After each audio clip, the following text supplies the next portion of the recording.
Hello, everyone, and welcome to State of the Realm, our last one for 2024. We won't have another podcast till next year. I'm so funny. Everyone laugh at my joke. No, today we're going to be talking about Chaotic. I have had plenty, and I mean plenty of time in there already. And a few fun things to talk about. Still probably won't be too long of a show, but either way, no, probably not. That's fine, because this Christmas has been chaotic enough as it is. But I'm one of your hosts, Mr. Happy, and of course, joining me is Sly. How do you do, Sly? Happy birthday! Yeah. Woo! Woo! Listen, I'm not used to celebrating my birthday. My girlfriend, just before we started, the edible arrangement came. These are a 3 and a 4 right here. And then there's an edible arrangement back there behind the, see, right there. There's one there. And then there's also more right here, which, oh my God. Listen, I eat a lot. So that just goes to show she knew that I'm a monster. I'll tell you, this has got like chocolate. Look at this. It's got chocolate covered strawberries. I think those are chocolate covered apple slices too. Mm-hmm. Oh, yeah, I'm aware. I usually get like, it's been a hot minute, but usually when I do my bougie anime nights, I would literally go buy some edible arrangement just for me. And I just have, that and some whiskey and anime. She was right. The chocolate covered apple slices really are the best. Did she get the pineapples too? No. Oh, you're missing out. Actually, I don't know everything. I know everything in the other arrangement. Yeah. If you got some chocolate covered pineapples. Let's kiss. And now my hands are covered in chocolate. Yeah. That's a good life. But for that, how crim. I did chaotic all day. And I don't mean Christmas Eve. I mean like Christmas Day. I also did chaotic all day. I'm sorry. That was Christmas. What do you mean sorry? I got the PvP tile mount. Good for you. I'm sorry. Still. That's my Christmas gift was the PvP tile mount. And I almost have the other mount too. I've almost gotten everything. So I actually just did a bunch. Yeah, I actually just did a bunch of PvP on Chroma. There you go. See? That's the holiday spirit, killing everyone. Violence. Yeah. That's why there's that Red 1 movie. It's all about violence. You had the old with the guy. What's the guy's name from Stranger Things? The guy who plays the dad. He was I forget. When he's Santa and he's dealing with the robbery and he just kills everyone. I actually spent like most of the day, because most of the day I spent in the kitchen anyway. I was just like, while I was like doing my Chroma dinner, I was watching all the Hercule Poirot movies. Okay. Those are good. Yeah. That's good. Yeah, no.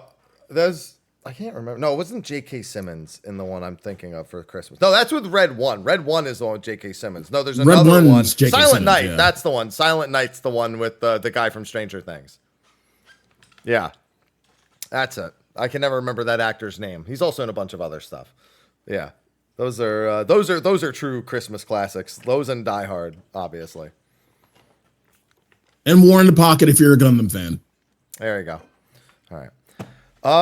But yeah, we're still doing a show today. Like I said, last show of the year. We ended up having the bonus show last week thanks to the mobile news. But this week was a planned show as long as I was willing to do it because Chaotic is out. So we're going to talk about that today. Mm-hmm. Yeah. Shout out to the sponsors on Patreon for supporting. And reminder, if you're watching, the Steel Series giveaway is available till December 30th. So be sure to check, if you're on YouTube, check the description, which I promise I'll remember to put it in the description, before I release the video this week. And if you're on Twitch, it's !giveaway. If you're on YouTube right now, then it's in the description of the live stream. Actually, it might not be. You might just have to go to a video because the YouTube live streams, they change the description every time. I don't know if it's in the default for the description or if it's check first. YouTube's weird. YouTube's very strange. I made a command and it says, hey, this command exists. And then people type the command and it just doesn't work on the YouTube side. It's just like, well, fuck you. Thanks. Thanks, chatbot. Thanks, YouTube. Thanks. YouTube itself. Chat, you're fine. Oh. Okay. So. All right. Chaotic. Mm-hmm. It's here. It's here. Disclaimer. Haven't touched it. I need I need to assemble the Avengers. And I will get to that eventually. But I have heard so much discussion about this. I've heard so much pain from PF. And, you know, everyone's like, Sly, are you going to do it eventually? I just need to assemble the Avengers. Because you were right. You know, you didn't have too much of a bad time with it. Again, you had the Avengers. Now, the rest of PF, they have the Thunderbolts. Fucking mad. Yeah. And they're fucking mad at each other. Rightfully so, like the Thunderbolts. Yep. In Marvel. Yeah. Mm-hmm. So, yeah, it's a time. People are having a time. I was watching Midna and, like, Lord knows I love Midna. Like, shout out to Midna. Lord knows I love her. And you and, like, Midna's a cool person. You know, cozy streamer, everything. So angry. So angry. Midna was so pissed. Oh my God. So very angry. Oh my God. I've never seen Midna so pissed. God. Yeah. It takes that kind of content, this kind of content, to bring it out of the cozy people. So yeah, it's saying something. Mm-hmm. You know what's funny? What's up? Like, there's not really much to get mad about. It's just that people aren't consistent, and there's a lot more people, and that's like everyone predicted. So it's like, Yeah. it's really hard to get that angry because it's so easy for any single piece to fall apart that you're just kind of like, oh, okay. Because after the first piece falls apart, you really can't believe. You start looking around, you're like, well, I can't really blame anyone else when everything else starts falling apart. At this point, you know. But yeah, it's been a while. It was a wild time. We've been doing a lot of like clear for X's where we have to teach brand new people, and we definitely see like, you know, they make a lot of mistakes, but we're also trying to fast track them to a clear at the same time. So that's expected. They didn't have the like 5 hours on wake up that everyone else did, which is how long it took. I was off. I predicted 3. It took 5, and that's largely just because of one phase that made it take that long. That one phase is half the fight. So, but overall, yeah, no, it's been a lot of fun. We have a fuller idea of what it is actually attempting to deliver, and what their promises were pretty much spot on. With a few exceptions, yeah. And we'll get to those. I'm curious to hear what you think are the exceptions, because my exception is I don't really have an exception, actually. Reward wasn't exactly what you were expecting. It's pretty close to what I was expecting. There's only one thing that went differently than I expected. Yeah. Yeah. So it's against Cloud of Darkness. For those who don't know, Chaotic is just one giant. It's not even an Alliance raid. It's Alliance trial. Even in the book, in the Unending Journey, it's under the trials section. They don't even put it under the raid section, which I was surprised. I was like, everything else in the raid section is a trial anyway, except for Juno. Why not just put it there? It's called Alliance Raid. Like, I don't know. That's just what they decided to do, I guess, for clarity's sake. And other than that, it was pretty much, as expected. I said it would be about 11 minutes in Rage. It was 11:20. So my math was almost spot on. I predicted that the middle tile phase would be where most people got stuck. Exactly what happened. There's brambles. We don't need to talk about those. We can leave that. Are you sure? Yeah. You sure? Yeah, we can just do that. We can just put that topic aside. The existence of Happy Brambles 2.0? Nope. It's not a thing. No. Nope. You sure? Nope. Okay. Nope. That's it. That's all. All right. Okay. But corralling 24 people, you know, fun. So you haven't messed around with it all. How much do you know or understand about it though? Like from a viewer standpoint? Very little. Okay. All right. So you're going to be the one with all the questions, basically. Oh yeah. Uh-huh. Yeah. So where do you want to begin? Because I could start talking about anything, but where do you want to begin? The beginning. Okay. Rightfully so. Sly, I'm already mad. Because of PF. But okay. All right. So did you know that the default raid plan Oh, God. calls... So you've watched the first like 30 seconds of the fight and seen how it does like the double blade and then the arena changes. Mm-hmm. Did you know the raid plan calls that first arena change phase 2? The day 1 raid plan that called that phase 2. I kinda understand. It's literally 2 AoEs and then the first mechanic begins. And they're like, yeah, that's phase 2. Do you know how weird it is going into saying phase 2 prog when you're 30 seconds into the fight? And that happened to somebody. They were like, yeah, I joined a phase 2 prog group and it was literally just like the very first mechanic. And it's like, I hate this. I literally can't trust anyone with anything anymore. I've been telling you that about PF for years, man. Now you finally listen. Okay. Just been able to ignore it for the most part. Yeah. So that's the start of the fight aggravating me already. Cause like, come on, really? Like that's our phase. That's the arena changes, Sly. It's phase 2, obviously. So, Mouser, every time a tile breaks in Mouser, that must be the fucking arena changing. So I guess every single time a tile breaks in Mouser, that's a phase change. So how many phases does A1 have now? God. Too many, because the tiles, I think, break 4 separate times, twice throughout the fight, and then it changes back to normal. Oh, yeah. Yeah, I mean, the first 30 seconds is whatever, but this fight's really just 2 phases. Yeah. It's the diamond phase, or as I call it, the chaos emerald phase. Yeah, the chaos emerald. Yeah. It's funny that Sonic 3 just came out, and this chaotic fight makes a chaos emerald for the arena, and it's the chaotic mode, so it's like a double entendre. Don't remind me that I need to go see Sonic. I saw it already. It was good. Everybody and their mom has, but me. I need to go see it. Okay. All right, world. Go. Yeah. All right, world. Don't get angry at the world, Sly. This isn't on them.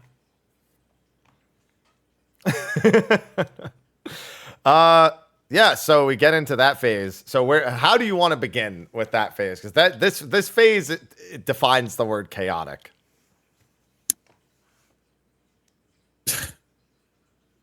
What, second phase? No, the first one.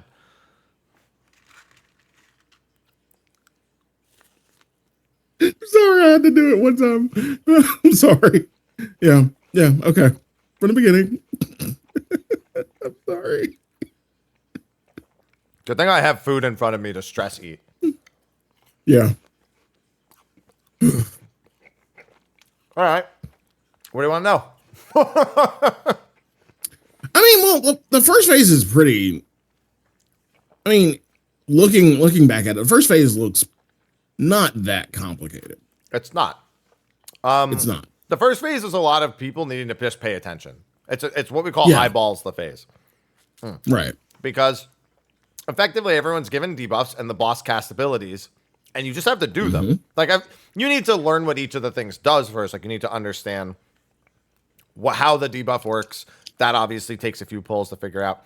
You need to understand what each of the individual random options are that the boss can pull out. So there is a small initial learning curve. No one's going to know what a lot of these things do the first time they see them. So you get that moment right away. And then it's just about how quickly they happen one after the other. But it's all individual responsibility. Like it's 70% of this fight is your actions just need to keep you alive without killing everyone else. And that's it. Like just worry about yourself. Now, because as of late, we've seen a lot of fights, not necessarily more recent, but I think back to End of Endwalker, we've seen a lot of fights where you have a lot of body checks. Were there a lot of body checks in this fight? There are, and there are actually quite a few, but they're not unrecoverable body checks. Right. And none of them happen in the first phase. The first phase, you really just have, like, you could get alliance stacks, for example, and you could survive those with less than 8. This is not really a body check. They're not like hard checks like that. And there are light party stacks, which, again, if you're missing a person, it's not the end of the world for those. If it's a 3-5 split. And all of this stuff hurts, but none of it's like an actual body check at all for about 70% of the fight. The middle half is entirely a body check phase, but again, it's not an instant wipe unless there's too many bodies dead. There's like a point where you're like, well, we're pretty fucked with this many people dead. But no, it's really just a matter of one death, if it's not recovered quickly, may lead to another, which could then lead to another, which could then, and eventually you tumble over until the point where you can't get back up. So they did a decent job. I think that honestly, that middle phase is the only reason why they said the fight would be hard, because if the rest of the fight was like phase 1, this would have been dead in an hour, like tops. Yeah. That one middle phase. They went nutso on that middle phase. Oh, man. Yeah. So the first phase, the first big thing is Grim Embrace. Which I'll say right off the bat, the fact that they basically gave her almost entirely new mechanics. They almost used nothing from the Alliance Raid version. I could think of like a couple of things, and even those are like loosely interpreted, like the chaser AoEs and like the actual straight up particle beam itself. But almost everything otherwise was like completely new from that, or it was borrowed from E9S, with the middle phase. Yeah. But Grim Embrace was the first real thing that would confuse people, because there's like a crystal in front of her and she grips it and gives like everyone debuffs, and she can grip it one of two ways. She can either do this or she can do that. And that tells you what the debuff is going to do. Here is like a hand that's going to grab you by the face. She's like, talk to the hand, because the face don't want to hear it, Yeah. So that means that like it's coming at you, but like it's going behind you, so you have to walk into it. And if it's behind you, it's like she's patting you on the shoulder, so you back up, kind of deal. And this is all the while, the lasers are coming out, right? Yeah, there's lasers coming out. There's like there's arrow. There's there's flares. Yeah. Yeah, this kind of reminded me of like the avatar from Baja with what it did, the lasers. It. I understand. Yeah. Yeah, you know the one I'm talking about. Yeah, that kind of is what it reminded me of, but it's just like had a lot more steps to it. Yeah, I mean those lasers were a lot more about he fires attacks and it charges the side beams, and you just have to wait until they actually charge up. This is a lot more just like 4 sets of AoEs go off and you just have to dodge them in the order they come out. Dodge the first 2 and then wait, realistically. But the big thing that gets a lot of people in this phase is that you have your debuff. You have to remember if you're front or back to dodge it later, or at least you're supposed to. If you have a gap closer, you can kind of cheese it regardless of which one you have. And then you have, what is it called?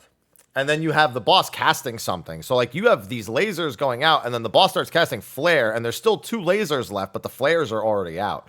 So people, of course, immediately think, oh, I have the flare, I got to go, or there's a flare next to me, I got to move. So they walk into a laser. Now 6 people have damage down, and then the flares go out.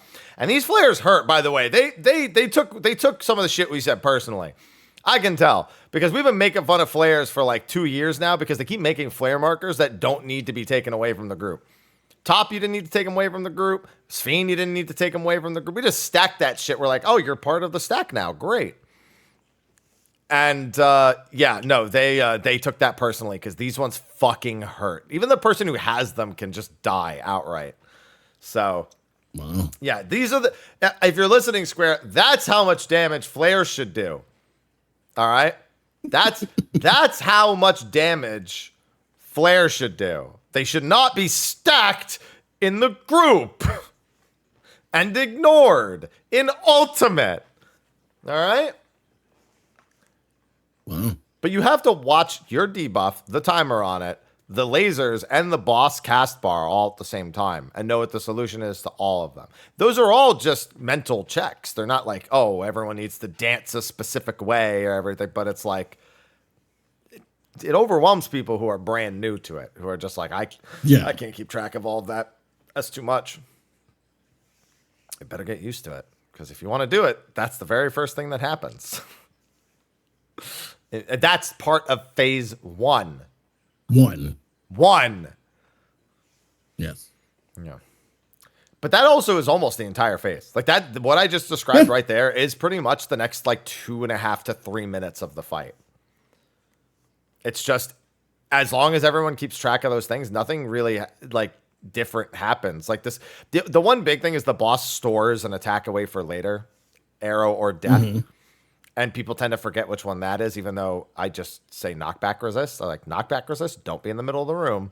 And then I see, well, those two things that just happened are the opposite of the thing I just said. So, sorry. Get them up. Cleanse the doom. That's it.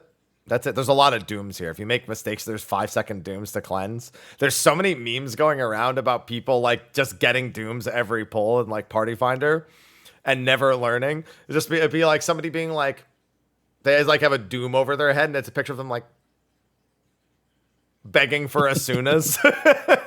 Just, Asuna, please. Please give me Asuna. What did you learn? I learned nothing. Give me Asuna, please. And dead. As a bard, though, I'm getting to use Wanderer's Peen so much. I'm like, all right, dooms. I feel so good being bard right now. That's why they changed it. It's funny, though, because as soon as instant, but it takes a while for the effect to actually cleanse. So, like, somebody could have 2 seconds left on it, and you might not cleanse them in time.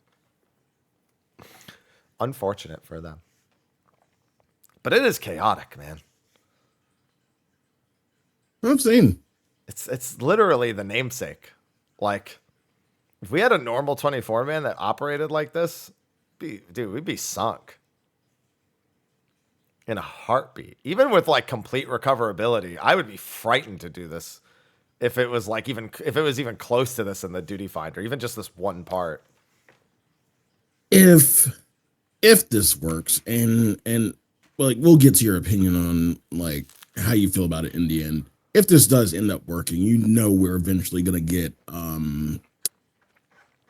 what's his face? Say his name. Chaotic. Sid. No. I mean, yeah, we're not going to get Ozma Chaotic. They're not going to bother with Ozma Chaotic. No. Well, honestly, I think we'll get that too, honestly, yeah. We already have BA. They're not going to Ozma again after BA. Diablos is what you meant to say, though, I assume. Who? I just named all the big ones. Shadow Lord. Oh, like, yeah. That's what we're talking about. 5 years. Bro, that'll be in like 11.0. Like, yeah, like I said, like 5 years or so. Yeah. Oh, Shadow Lord's going to fuck on Chaotic. Oh, Giga Slash is going to be so fucked, man. Bro, Math Boss on Chaotic would be something, man. Chat keeps saying math, but chat also knows they don't want that. You understand? They do, but they don't. Yeah, because they don't understand that it's going to be one player is plus, one player is minus, one player is divide, and one player is multiply. And 2 other players are going to be parentheses, and you're going to have to fucking PEMDAS a solution. Yeah, you forget about the exponents, too. You got the random players who are exponents. Yeah, y'all are fucked. Yeah, no, that's not going to end well. That's the kind of things that players who don't do it all the time say because they want to see it happen, but they don't want to do it. No. They don't want to actually. They're just like, wow, that would be really funny. I'll be like, no. You have to remember that there's a point where we don't want to teach people who are first timers, and we're trying to avoid that situations. So you're going to have to do math during a forced march, and something else will happen. too. So yeah, have fun.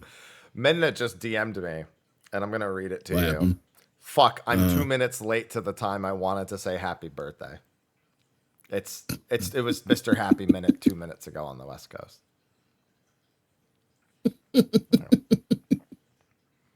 We love Benda in this channel.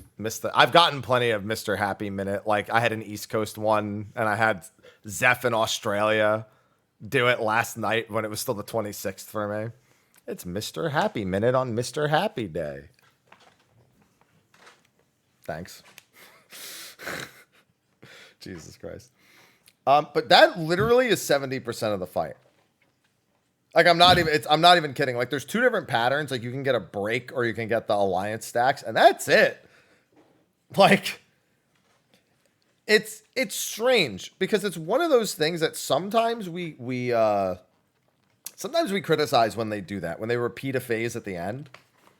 Mm-hmm. This is one of the few cases where it works because they took one of their own lessons from back in Stormblood. For the one boss they did this correctly on, and that's Chaos, fittingly enough.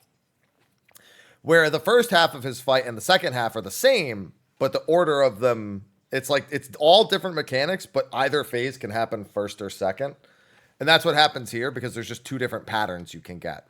So whatever pattern you didn't get the first time, you get the second time. So it ends up working out. It ends up being a massive relief after you've done the middle phase. Because the middle phase, you're like, fuck, I hope this fight's done after this. This shit's stressful, man. I've healed it. I've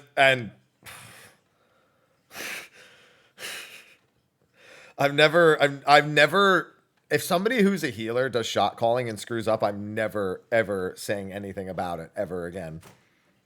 Because I've been doing shot calling while healing that phase. And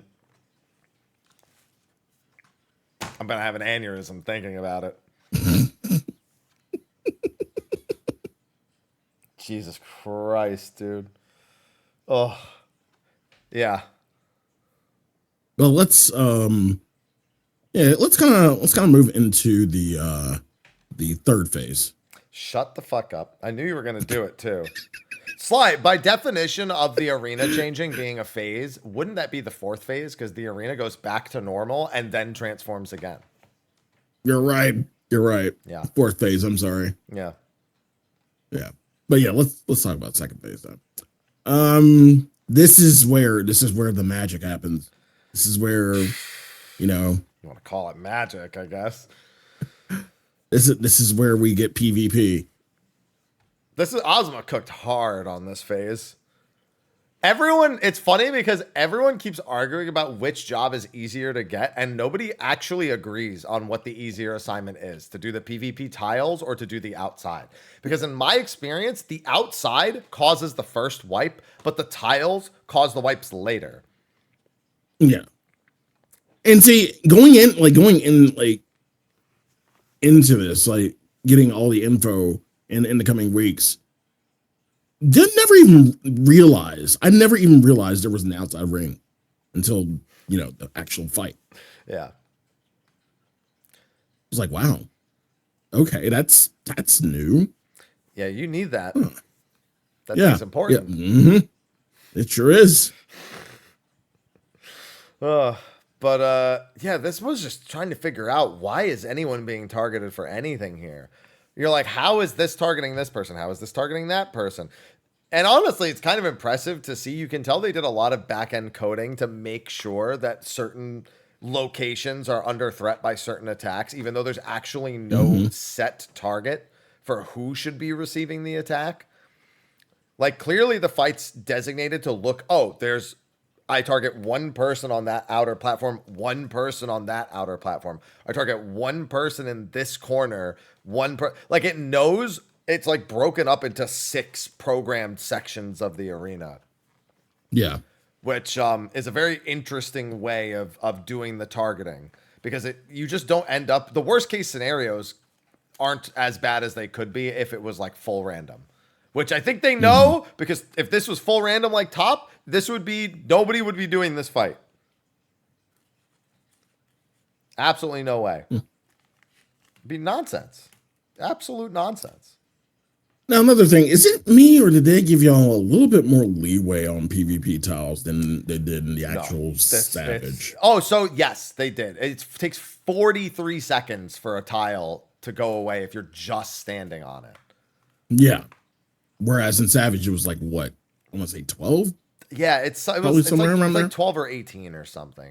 You have about whatever, you can just say you have double the time. Like maybe it's just double. Yeah. Whatever you had before, you have double, so it's more like 20. I guess. Yeah. But yeah, no, you have way more time here. And let me tell you, it makes it easy to forget that you maybe should reset your tile before a mechanic comes up. I've seen a lot of people just sit in the tile, like, oh yeah, that's where I'm supposed to be for the next mechanic. And it's like, yeah, except that you're not going to be able to move during the next mechanic. Like you need to reset now. So you better get the hell out now. Oh, but that's still funny because I don't know if it's the PvP tiles or some of the outside targeting that causes more wipes. So what ends up happening is there's a third art of darkness that comes from the outside, and there's a pairs mechanic, but the pairs are baited by the 3 nearest players. So what ends up happening is people just don't pay attention when the pairs come out, and the people in their pairs just like hug each other. And they bait 2 on top of themselves, and then the towers go off, and now a tower's missing. So now everyone's got a Vuln stack, and it just goes so far from there. Like it just crashes and tumbles. And then people on the outside get the laser AoEs out of their face, and then they go, oh look, the middle of the room. Wouldn't it be funny if fucking X-Men their ass? Hit him with the fucking Cyclops laser. And then those people are dying, and the healers are desperately trying to make sure anyone's topped off. And that's all from the outside. And then the inside's like, well, we have brambles and rotating. And you're like, how did you fuck that up? And they're like, but at the same time, when the tiles fall apart, the tiles are a disaster to recover because it's so much personal responsibility to fix the tiles. And a lot of people do not have, they just don't have the know-how or the initiative to be like, I'm going to solve this. I'm going to fix this problem. It's scary, man.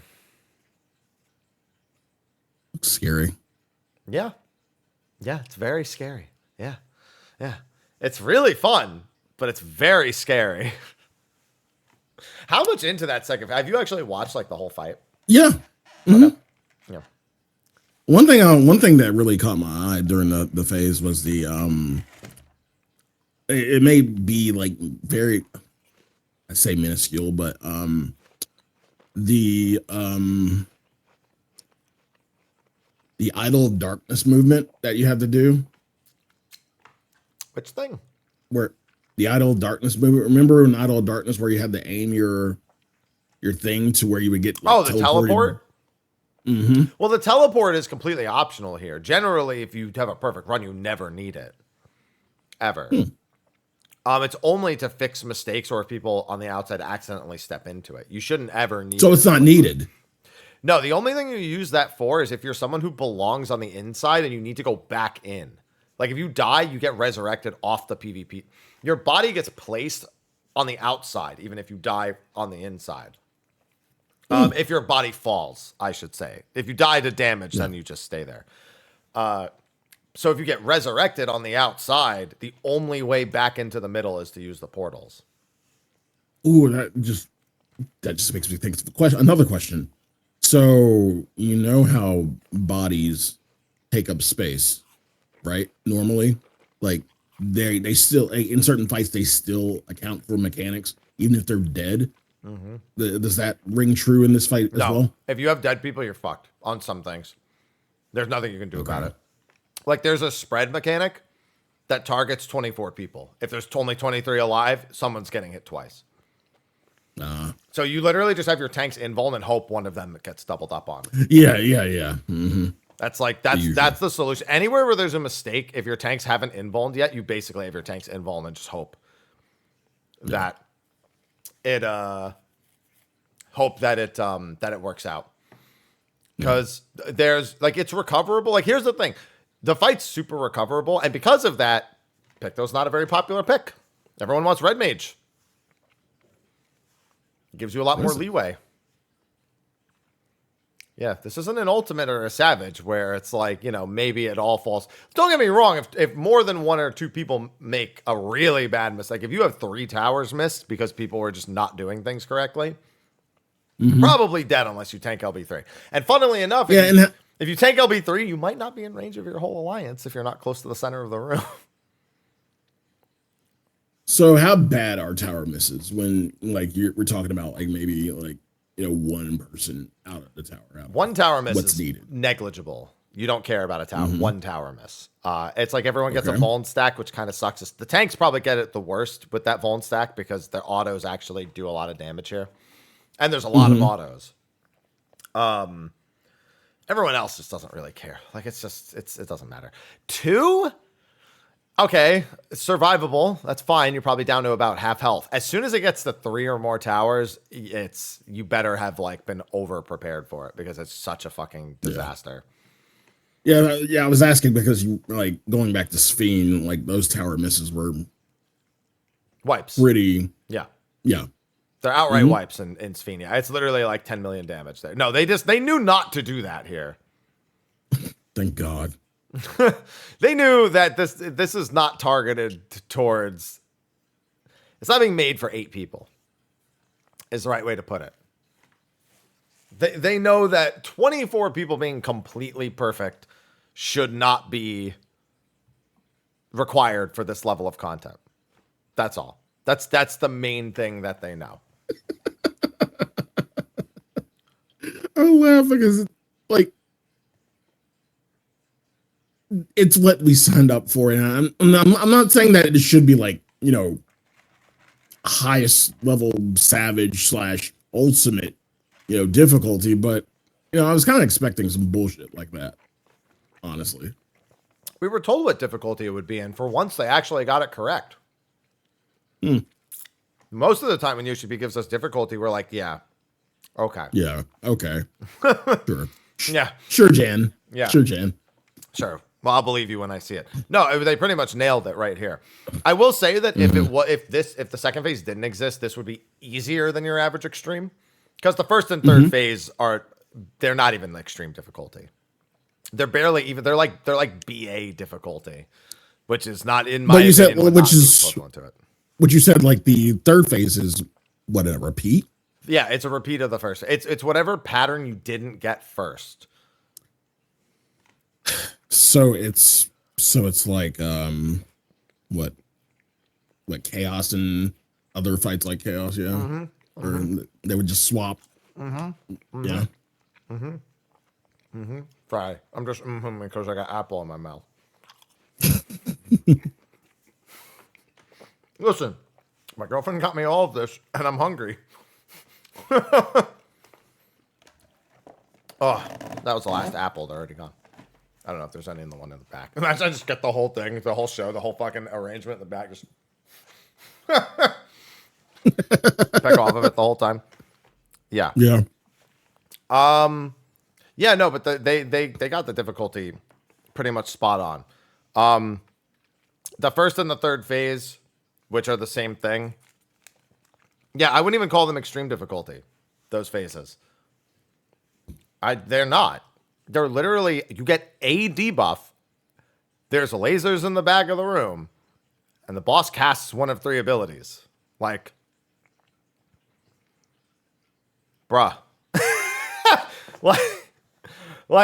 So pretty much the second phase is the fight. Yeah, the second phase is the entire fight. It's really the whole thing. It's Rubicante difficulty. You know how he has the rotation wheel thing? That's what it is. The big difference here is that watching 24 chickens is a lot funner than watching 8 chickens. And yes, you are a chicken. You don't get to watch 23 others. You're one of the chickens. Because any one of those chickens could decide they really want to give you a very personal high five, and you really don't want it. When somebody hand delivers you a, well, hand, you don't want it. Yeah, the hard part of Diamond is having enough Asunas for when people make mistakes. Oh, there's so many good Asuna images out there. So many good Asuna memes. Let me just put it this way, Sly. I think our first clear had, I think it was 24 deaths and 61 damage downs. Something like that. 25 deaths, maybe? It sounds like a challenge run. No, that's just an average run. Okay. When you get less than that, the fight falls over. So, like, if you have a flawless run, it's hilarious how fast the boss dies. It dies at like the 9 to 9.5 minute mark if you're like completely flawless, which is like unlikely to happen. But if it were to happen, but even without it, like you can, it's still easy. Like, you know, usually like 20 to 40 seconds ahead of Enrage with numbers like that. And so, yeah, 15 deaths, 64 damage downs was our first clear. Yeah, no, the Exu's first clear was like 25 deaths and like 79 damage downs. Something like that, yeah. So it sounds like Death Cobb, but that's just your average run. Need a Death Cod. I wouldn't want... Death Cod would be about piling them up in phases 1 and 3 and then actually doing phase 2 correctly. Oh, wow. Because you don't want to mess with Death Cod that much in phase 2. Shit's fucking... Bro, super ethers are a fucking commodity. Let me tell you. You're just like, fuck the pot. Give me the ether. Give me the ether. I need the MP. I didn't bring ethers when I came in as healer, and I'm like, this was a mistake, this was a mistake, this was a mistake, this was a mistake, this was a mistake. I don't need the mind pot, I don't need the mind pot, I don't need the mind pot, I don't need the mind pot. That shit was fucking frightening. Because I'm just trying to fix I'm trying to shot call, I'm trying to Asuna people, I'm trying to make sure the outside people look out, I'm trying to make sure the third art of darkness goes well, I want to make sure the rotations in the middle are going all right. If I'm in the inside, I got to call with the panels, because I want to make sure everything's clear so nobody does the double. I'm all right.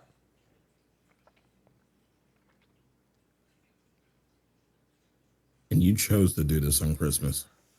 Christmas Eve and Christmas. I only need 40 more demi-material ones. Oh my god. I got the tile mount in like 6 clears. Listen, it's my birthday. Maybe they'll just let me win the shroud and buy all the gear, and then I can have everything.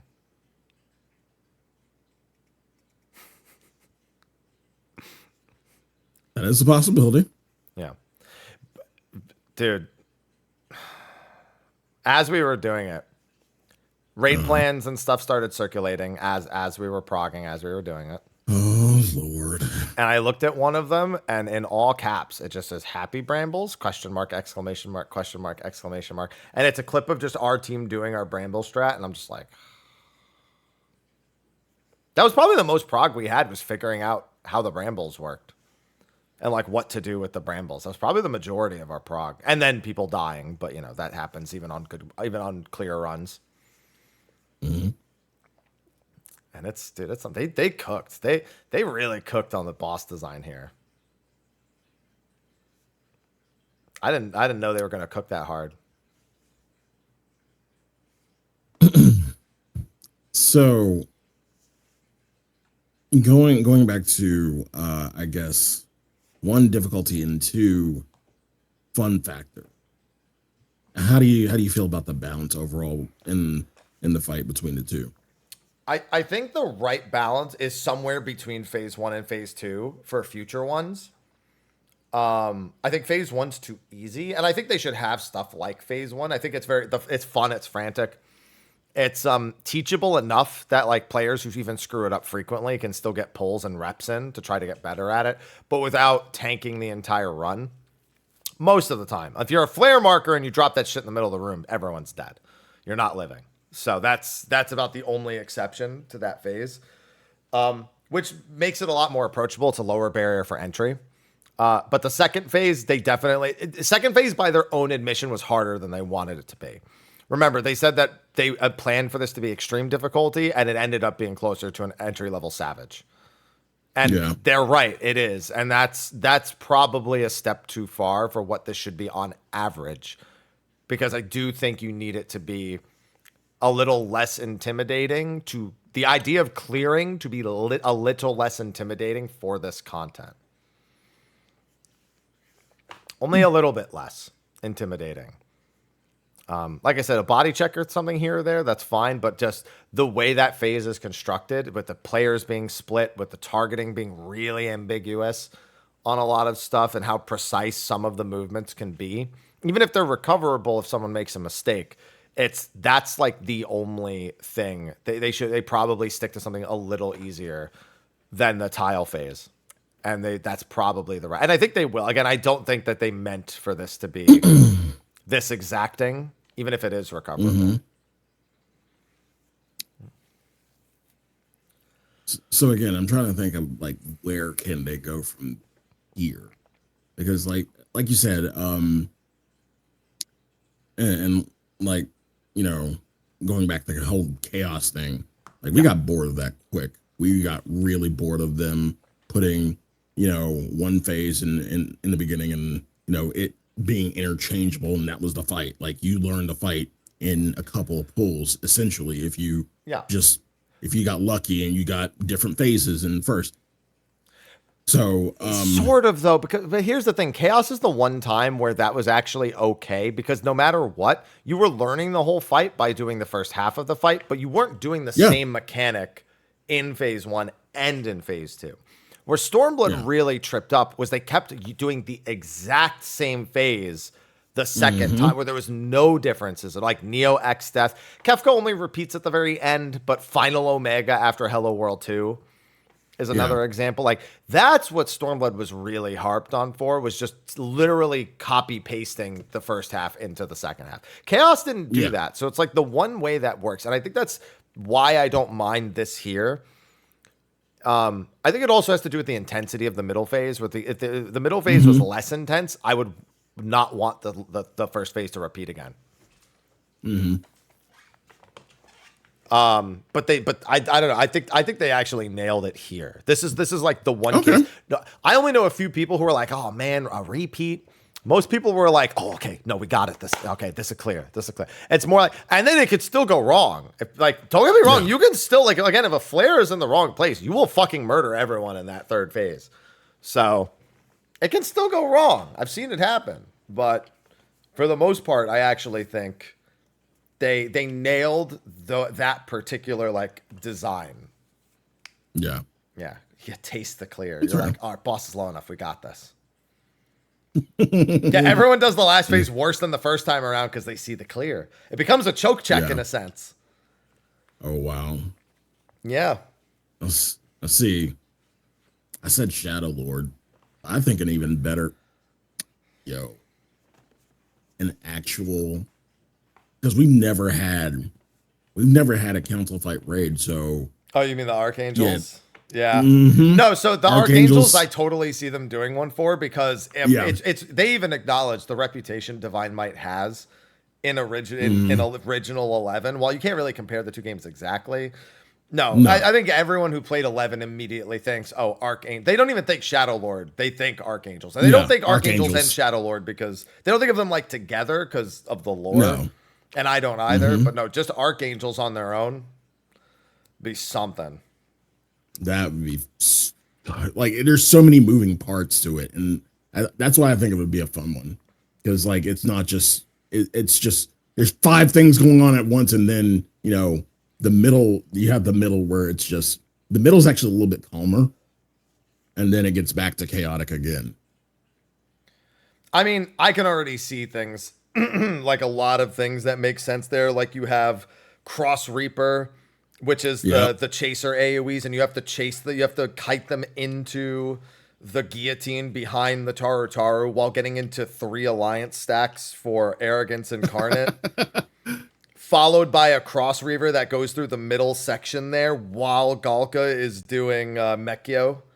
Like, I can already see all of the layered possibilities that happen there. I can see Archangel EV covering a boss and then also doing the invuln blocking for the other one, you know? I still just think of their lines every time. Every time I do Juno, I just think of their lines. Well, good. You can also hear their lines while you're doing Juno. But I think that's a big thing. I think there's a lot of excitement amongst the people doing it because they're already thinking, what about the next boss?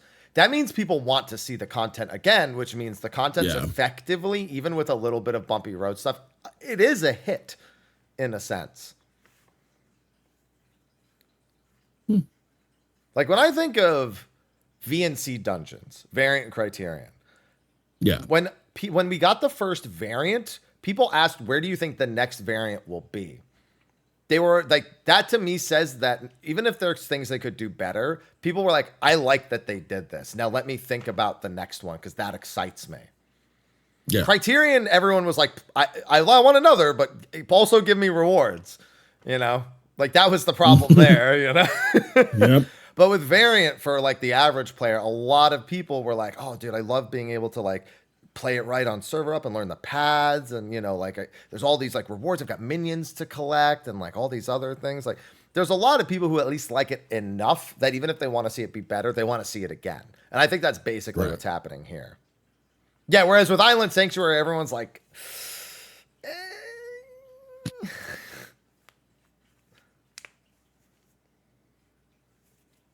I tried.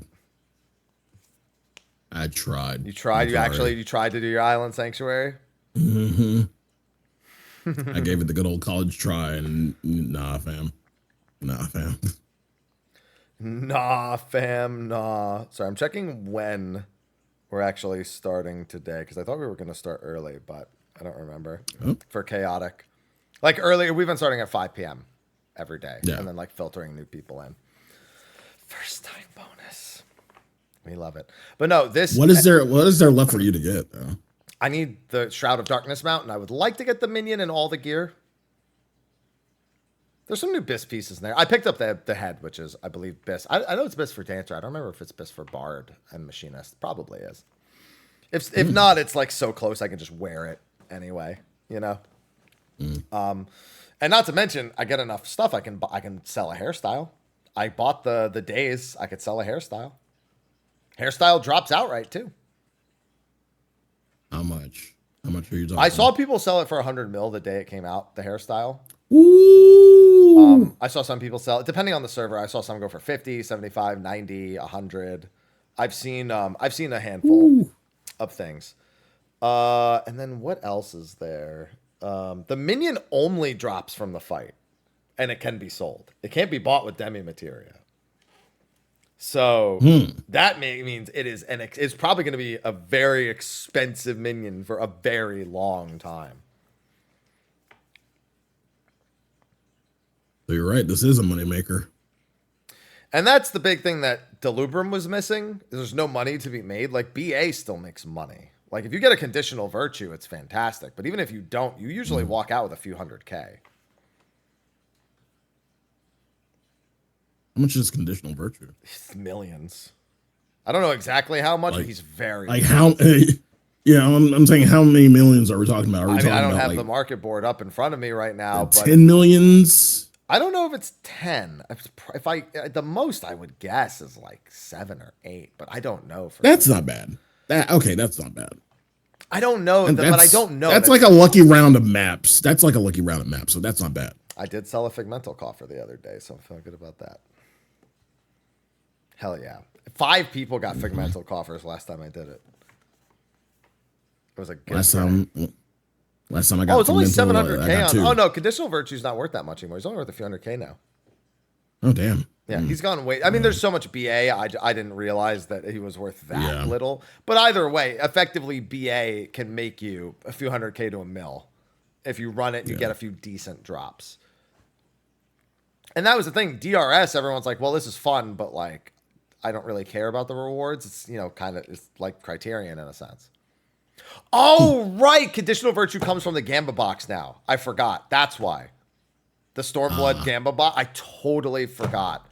What are we getting the Shadowbringers Gamba box? Shadowbringers Gamba box is probably going to have Bosia mounts in it. Just saying. The Gabriels. Maybe even the Raptor. Man, they're from ruining Dalriada. the market. They're ruining the market, man. The Dalriada, like that mount is the mount's only worth something because nobody fucking wants to do the Dalriada. Yeah. I'm just saying, there's actually some pretty cool shit that's inside of the Shadow that could be inside the Shadowbringers Gamba box. Bro, you know what they need to put in the Shadowbringers Gamba box? What? The fucking card from what's it called? Extreme. Castrum, whatever it's called, against Varus. The fucking triple triad card, that needs to be in there. Memoria Misera, yeah. Memoria Misera. They need to put the fucking Memoria Misera coffers in that Gamba box. Nobody ever wants to fucking do it, and you can't solo it. You can duo it. You still don't want to, though. Farming the triple triad card from that is awful. Yeah, I've learned, yeah, you can at least duo, and it's still not that bad. No, it's not. Like taking a DPS, it's not that bad. It's not good though. It's not good. But yeah, no, my overall impression of the actual content is very positive, and I think that between the fact that there's lots of sellable items and the number of value on first-time bonuses, so people will constantly be willing to bring in first-timers, I think is an overall success. Not perfect, but the criticisms I have, let's just say, even if they didn't fix these criticisms the next time, which they should, I think it would be successful again. It would just be like, but why haven't they done this? It's kind of like how people look at tome caps every time we get a new tombstone, and it's like, okay, like do something about gear acquisition, and they don't, and people complain about it, but that doesn't really change that people still go through all the motions. You know what I mean? They're like, oh, well, I'm still going to do tomes. I'm still going to do savage, blah, blah, blah, blah, blah. Like, could they do these things better? Sure. But I mean, I'm used to it at this point, so I'll just do it. Like, it could fall into that trap. I don't want it to, but it could. But that's on the fight. And my only criticism of the fight, again, is that middle phase being potentially too hard. Good for me, but just good for me is not good for everyone else. You know what I mean? Like, not the greatest. Mm-hmm. Yeah. But the loot. You're muted, I think, by the way. The loot. Ups and downs here. This is where I figured it was coming in. So what have you taken in from the loot? Like, what you've seen kind of how it's expressed, how it's spread. Yeah. Where do you understand every aspect of it, or do you not understand how? Not every aspect of it. Okay, what parts don't you understand? Like, I get there are 3 chests. Yes. Or three alliances. Mm. Great. Yeah. So I'm guessing between the 3, and I'm guessing it's kind of similar or reminiscent to a regular 24-man. Yeah, and that every alliance has their own loot table. Yeah. Uh-huh. Yeah, so that's 2 pieces of gear to roll on per alliance. Right. So 6 pieces total. So where does the randomness come in? So each individual coffer can also have the Shroud of Darkness mount, the hairstyle, the minion, which is only available from the coffers and cannot be obtained in any other way. And right. I think that's it. I don't think the Days of Darkness can drop. But not at the same time. Somebody's saying the Days can. I've never seen the Days drop. I've yet to see a screenshot of it. So it must. Okay, so all of the other rewards, literally everything in the loot table can drop. Okay. Yeah. I've just never seen the Days. Maybe it's easier to get when there's bonus. Maybe it's rarer from that. I don't know. And that drops per alliance also. So when you see it, it's still only between 8 people. So you could have 3 hairstyles drop. You could have a hairstyle drop in Alliance A. You could have a mount drop in Alliance B. and their loot tables are their own. So you're not rolling against 23 other people. You're only rolling against 7 at any given point. And that's fine. I don't really have any complaints about that, personally. All right. Yeah.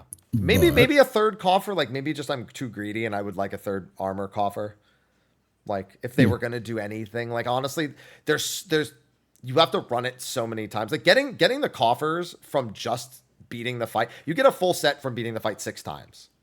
If you were to just buy every piece from the vendor, it takes 6 runs to get a full set. Okay. So not that bad, but but I wouldn't mind if there was just another coffer to roll on. Just saying. I guess the thing they're looking for with this content is some form of longevity, some form of, yeah, Yeah. I think the longevity comes in the items that are worth gil. The minion being probably the biggest moneymaker. But I mean, the hairstyle is, I mean, do I need to tell you how much hairstyles are going to be worth all the time? Like, come on. Mounts, like, duh. Like, of course, those are going to be worth something.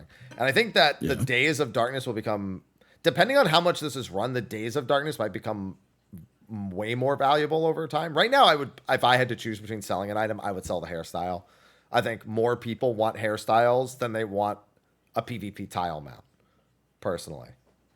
Like, think of glam people. Like, there's more glam people than mount people. Yeah, but like, there are a ton of mount hounds out there. So yeah, but like, I don't. My girlfriend bought the Days already. She just went and bought it. She's like, I'm not fucking doing all. I'm not fucking doing all that shit. And I don't blame her, because unless you're planning on farming it like really early, it's gonna get harder and harder to get. And that's kind of the big thing, is that my first criticism is how many runs it takes to get things when you don't have first timers. Wow. It's a lot, Sly. It's a lot of runs. It's a lot of runs. So, for demi-materia, which are the exchangeable currency, you get 2 demi-materia 1s per clear by default, and 1 demi-materia 2. Demi-materia. I hate that the fucking currency is demi-materia. That's fucking stupid in my opinion. The lore is that apparently whatever armor the Cloud of Darkness had on her when she became a Void Sent, it is effectively like the spirit bonded pieces that you're ripping off of her body.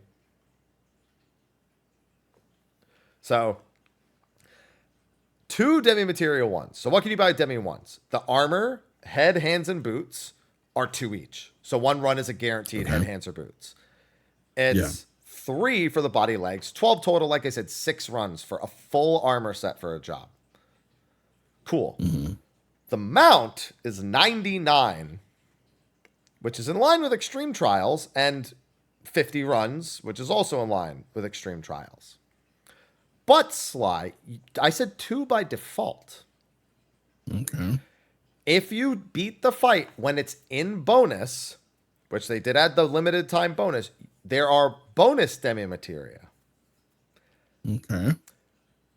But it doesn't work the way you might think. Why would they ever make it simple when they could make it hilarious? How do you think the bonus demi-materia works, Sly? Actually, I want to hear what you think based on my description. How do you think it works? Based on the number of new people, right? No. We're not. This is the limited time bonus. Specifically from the limited time bonus. This is only demi-materia 1s, and they made it fun. Fun.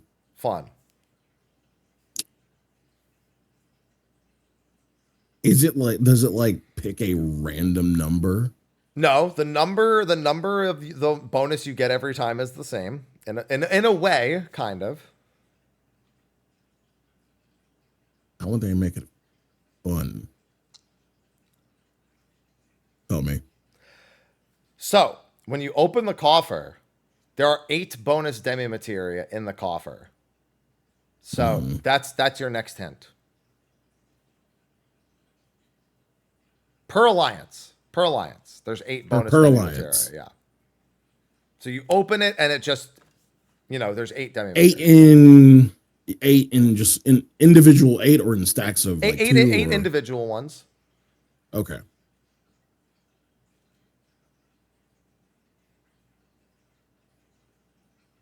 Do they don't lock out any material or anything? They don't do anything stupid What like do you mean that? by lockout? What do you mean by lockout materia? I think the answer is no, but like I don't know what you mean by it. Okay. I don't even know what you mean, but I know the answer is no. Okay. So like all 8 are actually available. It's not like, Yeah, all 8 are available. Yeah. Mm-hmm. Yep. Per alliance, remember. So it's technically 24 bonus, but it's, that doesn't matter to you. Logically speaking, that would mean, everybody gets 1, right? That's what it would mean logically. But that's not the fun. It would, so it's going to give a person, random people in the alliance, more than 1, isn't it? Or less than 1. It randomly distributes all 8 amongst each player in the party, meaning one player could get 3 and another person could get 0. Wait, what's the highest anyone's gotten? I've seen 3. I've never seen more than 3. But okay. Somebody's in my group got 0 bonus 5 runs in a row. They got no bonus demi materia 5 runs in a row. I don't know if Lyle got 4. Lyle might have gotten 4 in a run. Okay, we've got some chat that says they've seen 4. So yeah, each alliance gets 8, but they're randomly distributed amongst all 8 players. So you may not get a bonus demi materia.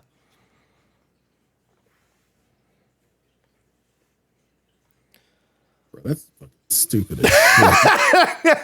Yeah, I got to admit, I wouldn't vote on doing this again. No. Now, keep in mind that you do also get more mounts, minions, hairstyles, and any of the bonus loots, including any of the loot, is more common during this time as well. But the demi materia being random is pretty fucked. Yeah. After every run, everyone pulls the chat log open and goes, "This motherfucker got 3! Come on, man!"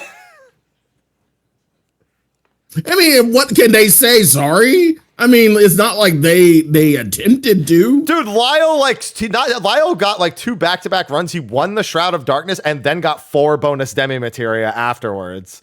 So he already has the mount, but he also got all the bonus demi materia. I mean, it's not their fault.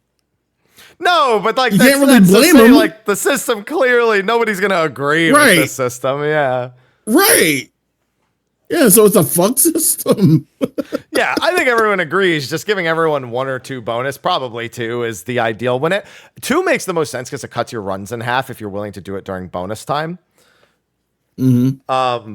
But everyone agrees that the random distribution of demi materia is probably the biggest reward fault. It's probably the only reward fault that they actually have. And if anything, it's just funny.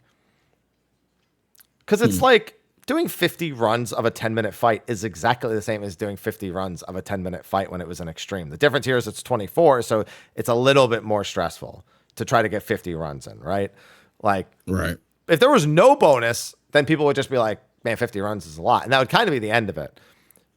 But it's like it effectively just has a chance of cutting down the amount of runs. And there's no reason for the RNG to be there.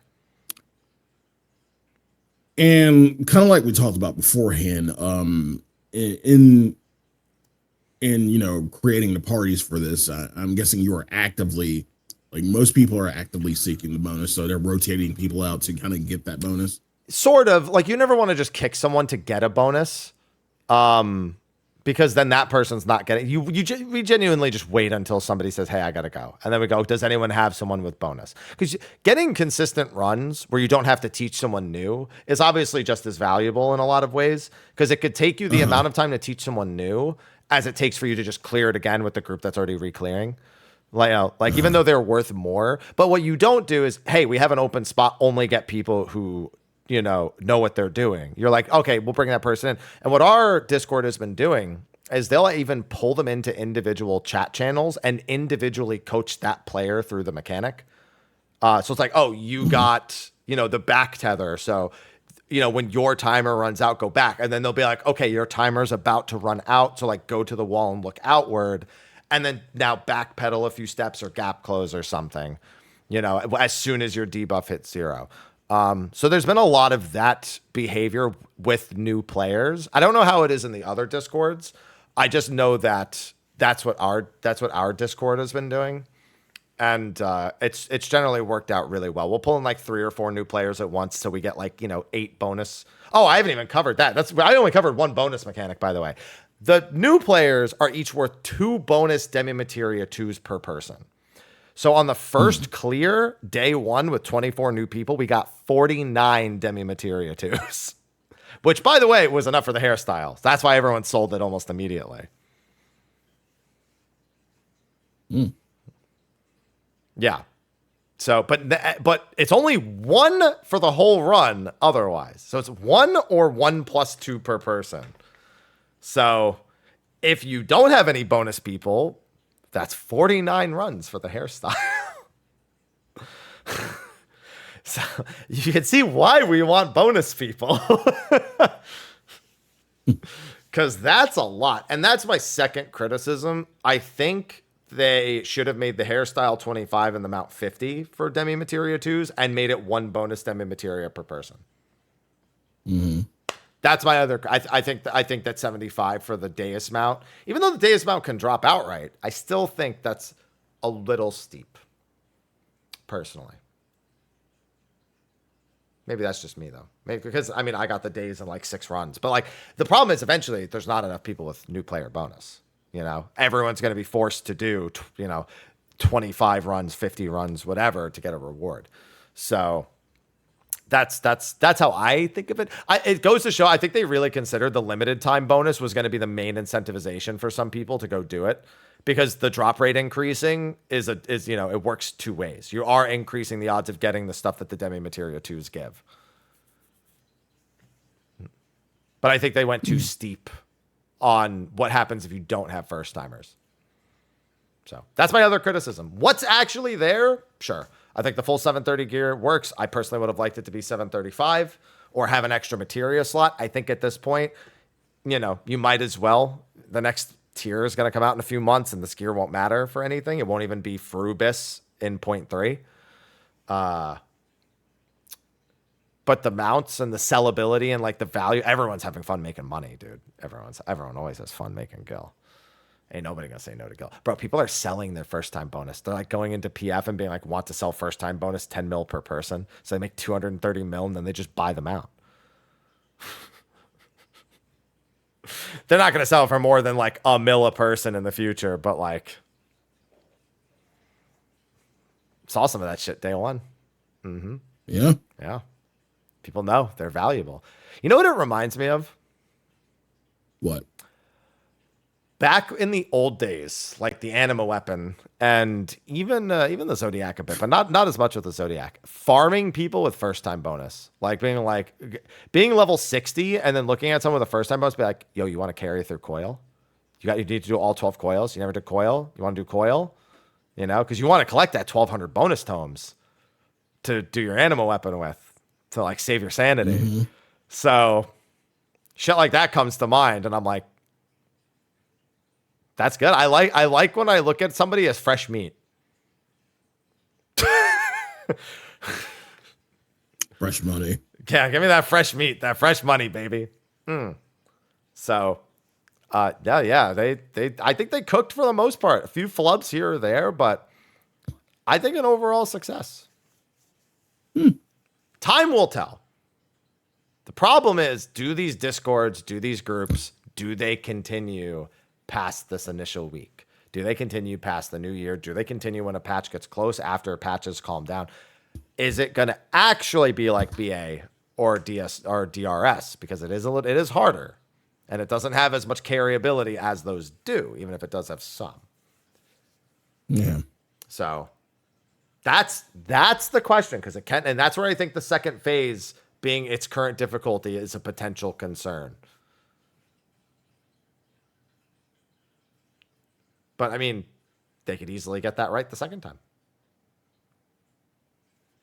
Well, I agree. Yeah. So this will win. As far as I'm concerned, there were 50 party finders for Chaotic last night on Ether. And they're 24 players a person. 50. Yep. That's a lot. And that was outside of bonus time, too. That was like after bonus was gone. That's a lot of gamers. Yeah. Not to mention the Discords who were running who weren't part of that. So that's good. That's good to see. We never saw that much for Criterion. Even when Criterion was brand new, we didn't see that many PFs for Criterion. And that was 4 people. That was 4-player content. They're like, I'm not fucking doing that shit. Because the rewards didn't merit it. Yeah. Yeah. But even like thinking of Sildine Subterrane before anyone really cared about that. They just want, it's like it's new content. We just want to see it. After Sildine Subterrane, people then didn't care for the other 2 because they knew better. Yeah. So thumbs up. That's it. Yeah. What else did I say? I also think they probably they shouldn't have released this at this time. Not just the Christmas thing, but we really no shit, Sherlock. No. They don't give a not even just the Christmas, like the exploration, like Cosmic Exploration. Even if the new Bozia wasn't out yet or whatever, they should have put Cosmic Exploration right now. It shouldn't have been this. Oh, I agree. Yeah, I agree with that wholeheartedly. Yeah, 100% one of the 2. Especially, I really don't want Cosmic Exploration and the new one to be like back to back, like in the same patch cycle, like both in 0.2x. I would have wanted one to be sooner. Again, it goes back to longevity, and like while I feel like they did stick a little bit of longevity in Chaotic. Yeah, Cosmic Exploration just would stand the test of time more. Like like that's something that would be if it's good, be done. If it's good, which I imagine it will be. That's something that would stand the test of time more. That's something that would tide us over at least to the next patch and then some. Yeah, I mean, it is like crafting and gathering content, so there's like something to be said about that. But even still, like it's more accessible and it's made to be more casually collaborative, at least according to their own description of it. And it goes beyond, and it's going to go in Cosmic Exploration is going to go beyond just one patch, correct? It's the whole rest of the expansion. Yeah. Mm-hmm. So yeah, anything that's the whole rest of the expansion should be as early as possible. Exactly. So, and like again, having both that and Crescent Island next patch cycle potentially. We don't actually know when Cosmic begins. We know Crescent Island is a 0.2x feature. We do not know when Cosmic Exploration begins. But we're assuming that's also a 0.2x feature because it would be crazy if it was a 0.3x feature. So that's too much. That's too. I guess the idea is that we have the combat rest of the expansion content and the Crafter and Gatherer rest of the expansion content at the same time. But it's like, I want those sooner? I just think it's better for the game. People think that I just want all the hard content to me and myself. No, I want Cosmic Exploration for you. I don't even craft and gather that much. I want it for you.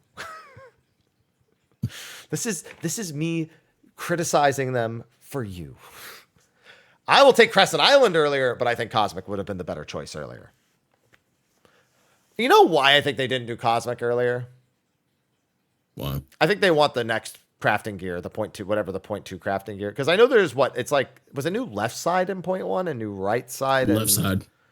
When does new? Yeah. We don't know when we're getting the right side. I mean, but we have we know when it was in Endwalker, don't we? So wouldn't we just use that? I don't remember. Okay, you just don't remember. Yeah. Yeah, so I think they just want the full left side and right side before it comes out, I think. Or maybe it's 0.3. I don't know. Is. Yeah, I don't know. I just feel I'm an advocate for just something that isn't this. If they were going to do this, when they should have done this? They should have done it before 7.1, in my opinion.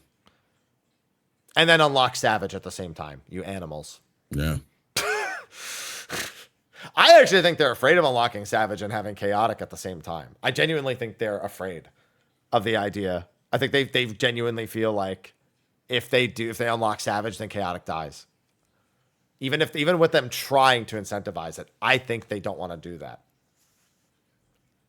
So, just saying. Either way, fun content. Fun content. Yeah. Yeah. I would highly recommend it if you're someone who even mildly attempts extreme content. Or even if you don't and you just want to try something that's harder for the first time, just be ready to be treated like a child that's being walked across the street. Like, that's it. Like, they're gonna grab you by the hand and say, we're going, and you're gonna be like, I don't want to drop my balloon. And they're gonna be like, no, hurry up, Timothy. The light's gonna change. We gotta go. And then you're gonna trip in the street and you're gonna die. But then they're gonna pick you up and they're gonna be like, okay, that was just a video game. It's now go again, and we'll try crossing the street again. Nice analogy. Yeah. It kind of fell apart there at the end, but works out. Yeah. Yeah. Yeah, a little bit. Yeah. But yeah, that's chaotic. I can't wait to do it on mobile.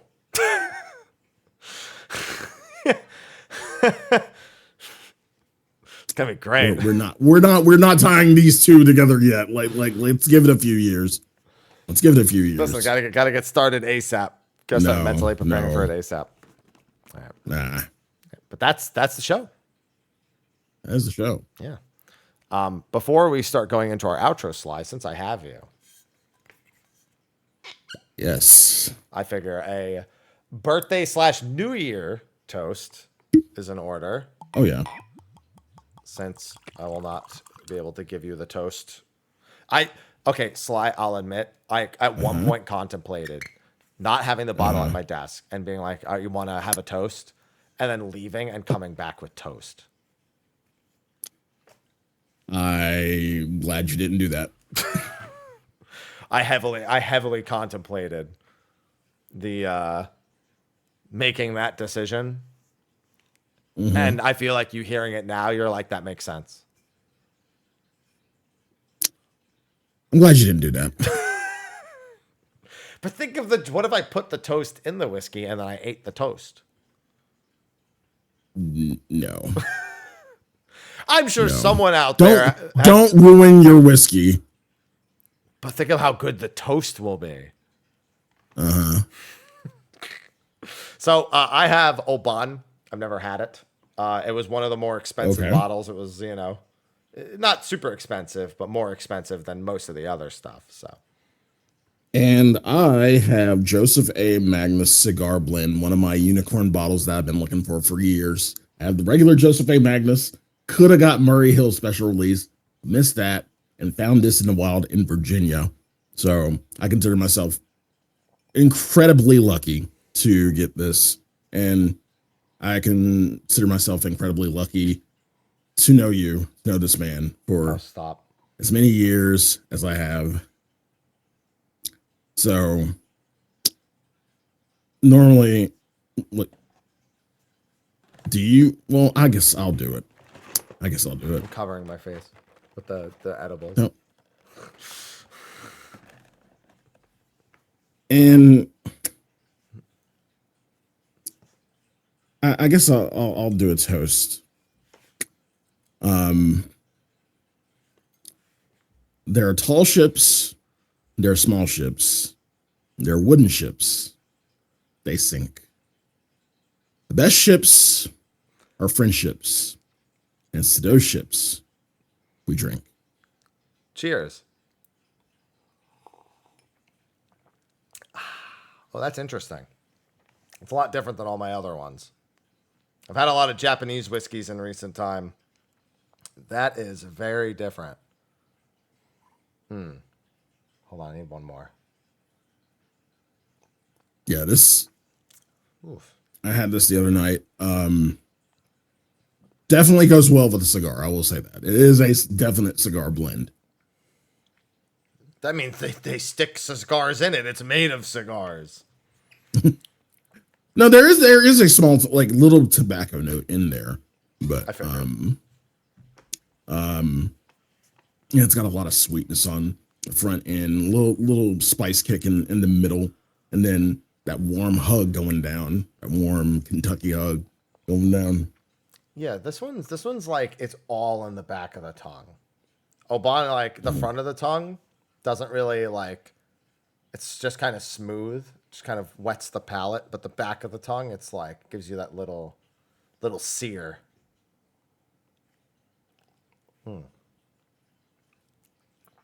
Yeah. I get that. Yeah. It's a, you know what this is? This is a swisher.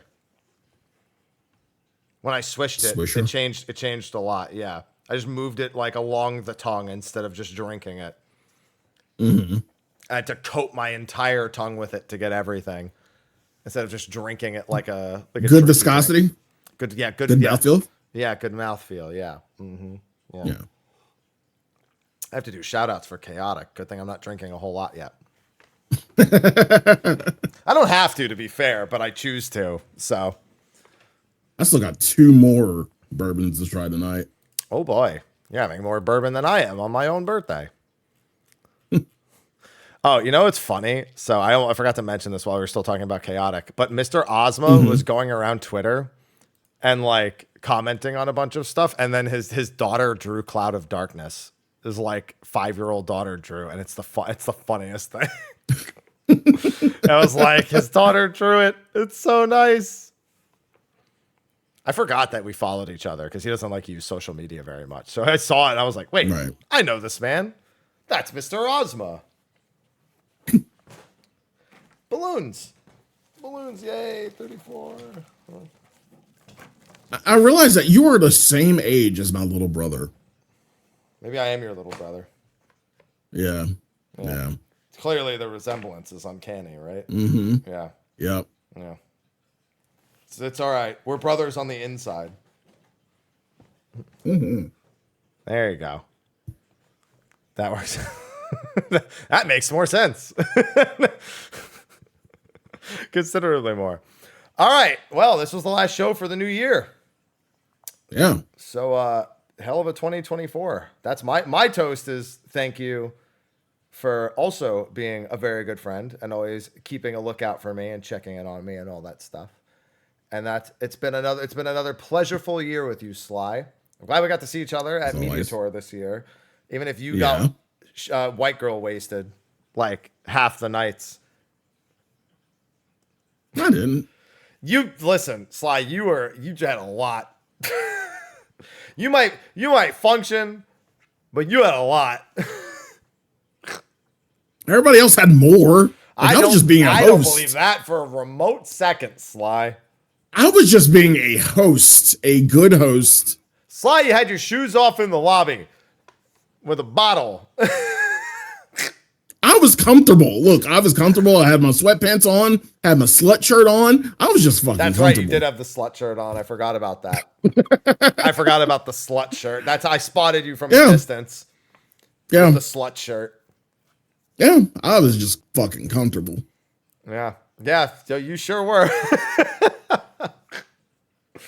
Oh man. And it has been a pleasurable one. But let me tell you, I'm looking forward to a better 2025 in hopes. Same. Yeah. I've been making that wish for 4 years now. So, yeah. I've been waiting since mid 2020 for it to say that, because it's been fucking 40 years in the last 4 years. I might be turning 34 on the outside, but I'm 74 on the inside after all that shit. That's been fucking exhausting. And I want to travel again next year. You should. Well, if there's FanFest, I'm going to FanFest, obviously. So that's one. Yeah, that's one case of COVID. Just how many times am I going to get COVID next year is the real question. But at once ever, and that was at TwitchCon. So damn. Just get a tally record. I found out that I think Whoops has had it 4 times this year. Jesus. Jeez, Whoops. I know. Well, his girlfriend has. I don't know if he's had COVID 4 times as a result. Man, maybe not. COVID on cooldown. Yeah. Guys, I hit my COVID cooldown. It's on cooldown. It's on cooldown. Yeah. No, it was both of them who had it. Yeah, okay. So Whoops has had it 2 times, but his girlfriend has had it 5. So avoided it 3 times.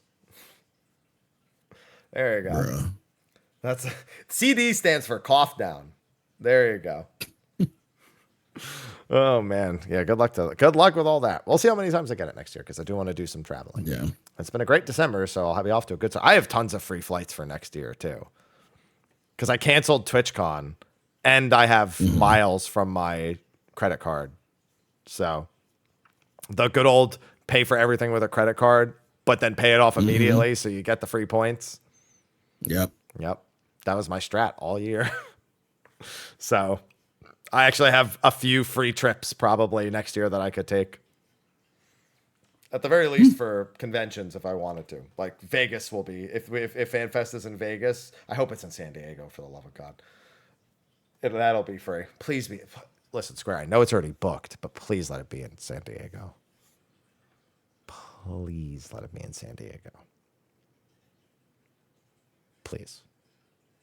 Please. All right. With that, we can sign off. You can. Yeah. And then I'll see you next year.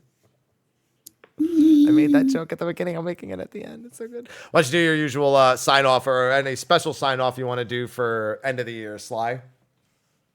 Again, thank you all for a wonderful, wonderful 2024.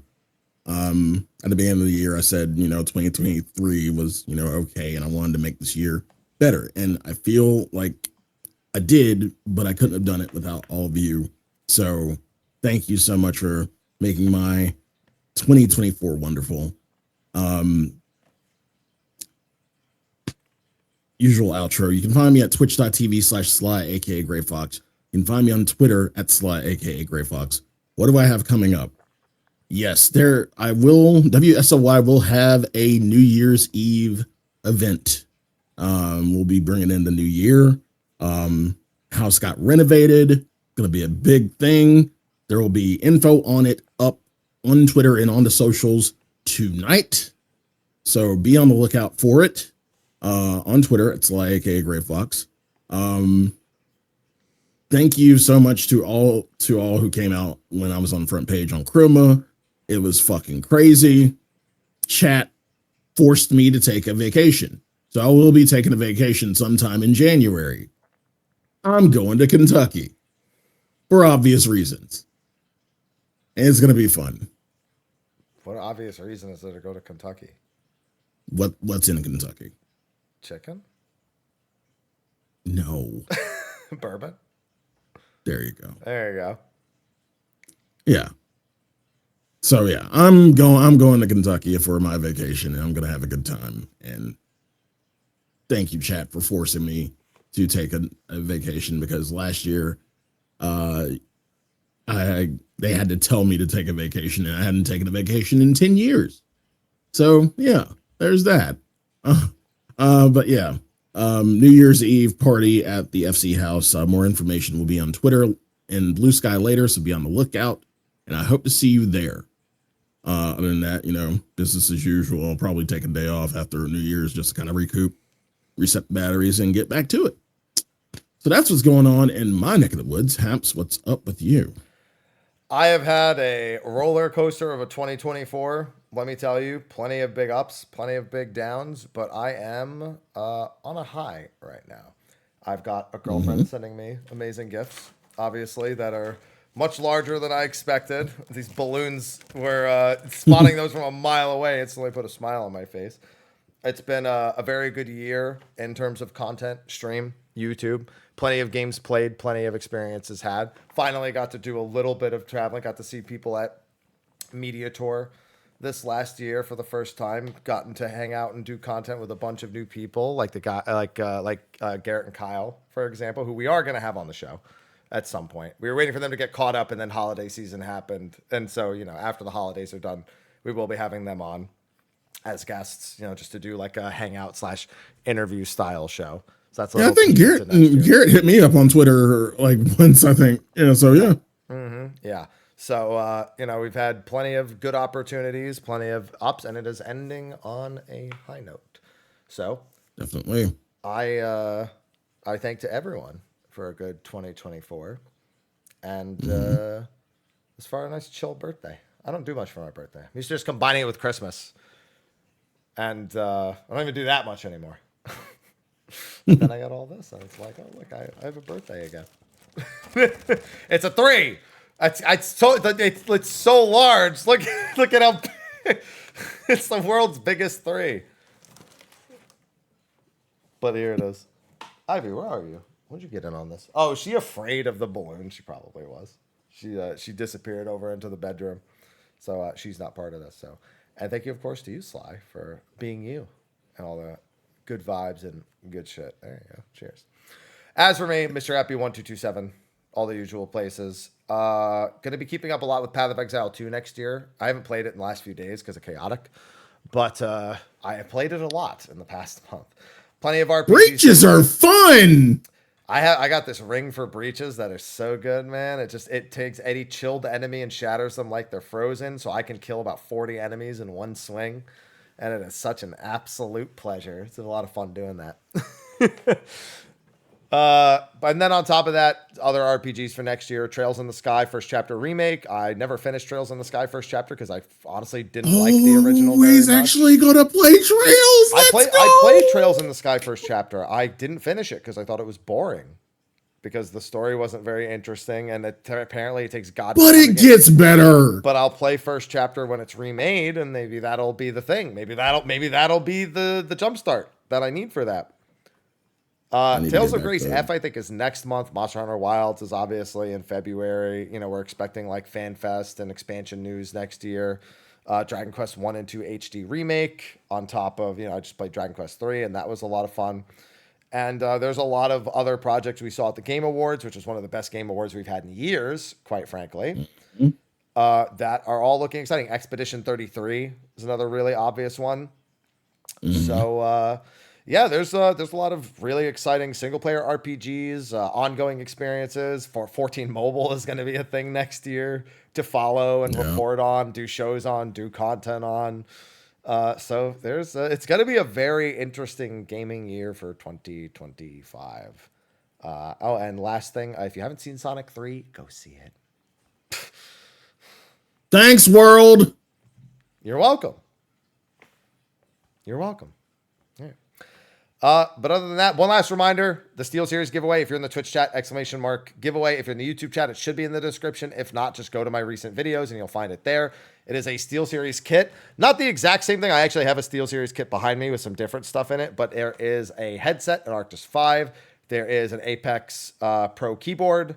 There is an Aerox 5, I believe, mouse, and a mouse pad for that giveaway. If the last entry doesn't work, try copy and pasting the link in a separate tab and see if that works. If not, don't worry, then nobody else figured it out, because that last link for some reason is just messed up. But that's only going on for a few more days. The winner will be picked, they will be contacted, and they will win. Steel Series, I'm going to be working with a lot more closely next year, so you'll probably see a lot more stuff from them on the channel. And don't forget !Steel Series and use the discount code year-round for a 12% discount. Don't use honey. Also, have to add that little disclaimer as well. Don't use honey if you're using my link, because apparently it overwrites the affiliate link stuff, which really doesn't surprise me, but Bear, that's a whole huge thing right now. Or Pi, their new service that they started. Yeah. Honey and pie. Yeah, so it's the opposite of a sponsorship. This is a denouncement. Don't do that. If you're buying anything from a creator, don't click the show me coupons button on Honey. If you're buying something on your own and it's like not an affiliate link, probably go ahead. It's never once saved me money anyway. It always says all the coupons aren't valid anyway. So I've never found any value in it in the first place. So easy uninstall. But that's a wrap for the show. Sly, we will not be doing a show next week. No post New Year's show. We will take a break for that. And you need to let me know when your vacation is. So the exact time when your vacation is. Yeah. So we can see if we need to plan anything around that. Yep. And yeah, we'll probably do a little bit slower next month. But other than that, we have the roll quest next month. But oh yeah. Not crazy about a show about roll quests. No. Don't think that's gonna happen. Not a whole show, at least. But we will see you next year. We will see you in 2025. So thanks to everyone for supporting. for watching, enjoying. And now on the short outro, we will see you next year. Bye-bye. See you next year.